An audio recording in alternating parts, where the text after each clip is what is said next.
I should have a pretty good idea on my, my fixed overhead costs, those things.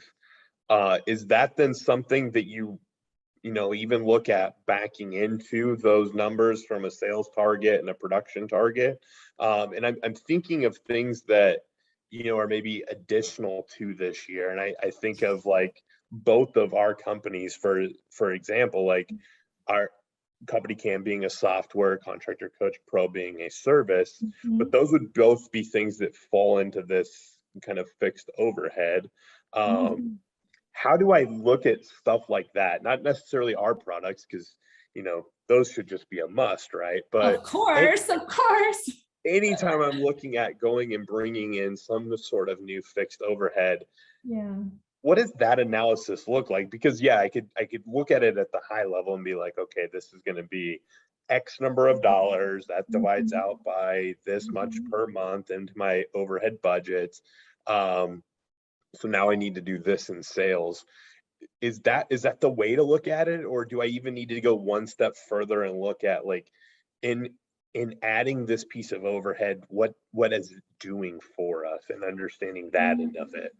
Yes, I love that last comment you said, because I find myself often talking about that. Again, I don't have a magic tool as to what you should spend money on. That's why being a business owner is fun for people. They get to innovate on their own. They get to, be entrepreneurs, right? That's part of the fun behind owning your own business. So there's no magic answer of where you should spend your money. However, that is a lot of times what I find myself talking to people about is, okay, where is this expense? Is it saving you time personally? Is it saving your employees a time, or adding a value to your customer that's going to lead to further business, right? Like, thinking about it is this cost something we need right now? That's different than can we afford it, right? You have to, the number financial strategies where we're saying that we want you to feel confident, can you afford it? But even beyond that, it's thinking through more of those intangible pieces of what is this doing for us?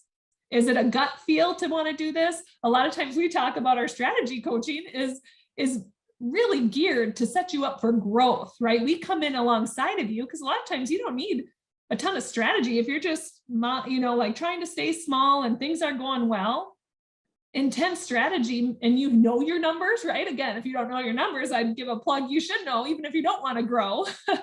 but a lot of times you investing in certain things is for growth, right? A lot of what I see clients wanting to invest in, it's because they're not content with where they're at. They are eager to grow.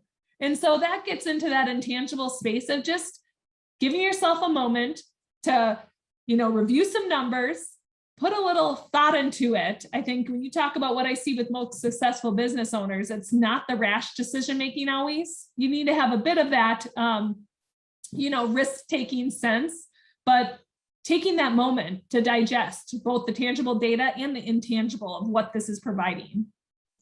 Yeah.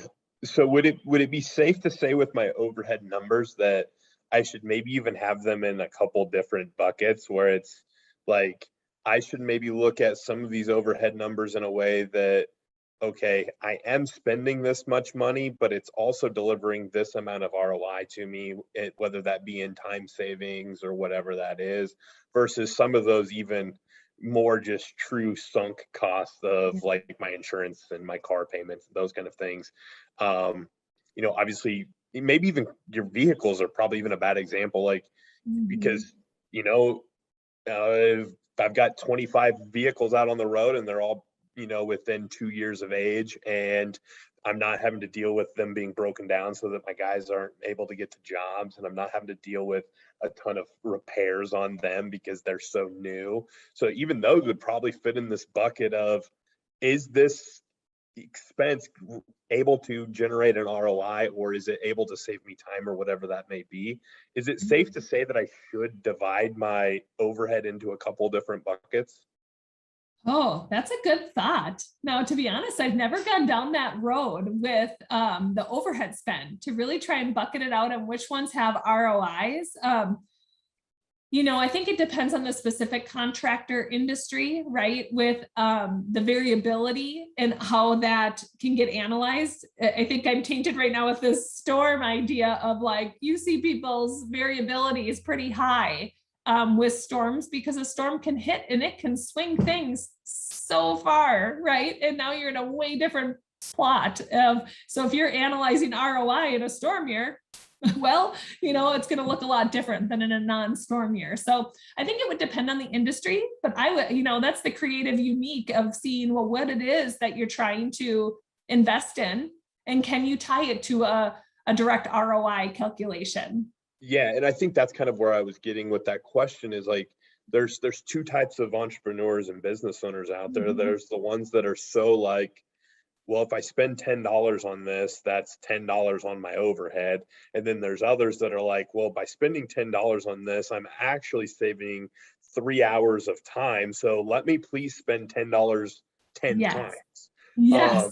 Um, and so that's kind of where my thought is it important to understand like how your overhead breaks down? And like, obviously we can't speak for all business owners and entrepreneurs, but maybe just the fact that don't be afraid to spend money if it's going to have potential for that ROI positive from a financial standpoint. Is that okay to look at it that way? Oh, 100%.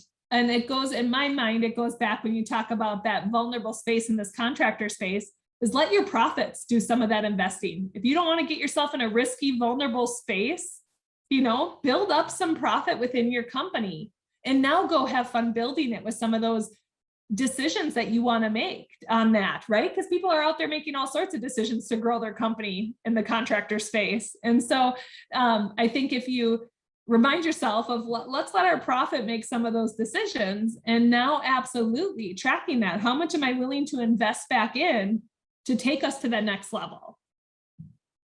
Yeah. And I think I'm even just thinking about just our product, your service.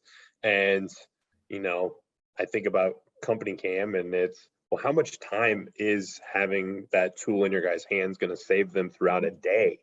How much is it through that, multiply that out through the week, through the month, through the year? How much is that tool then actually worth to your business? And I think about CCP in that same manner is, what would it cost to hire somebody to be a financial champion in my business, and that's their only job? Or what would it cost to hire that HR person, or any of the different champions that I get with bringing outsourcing that?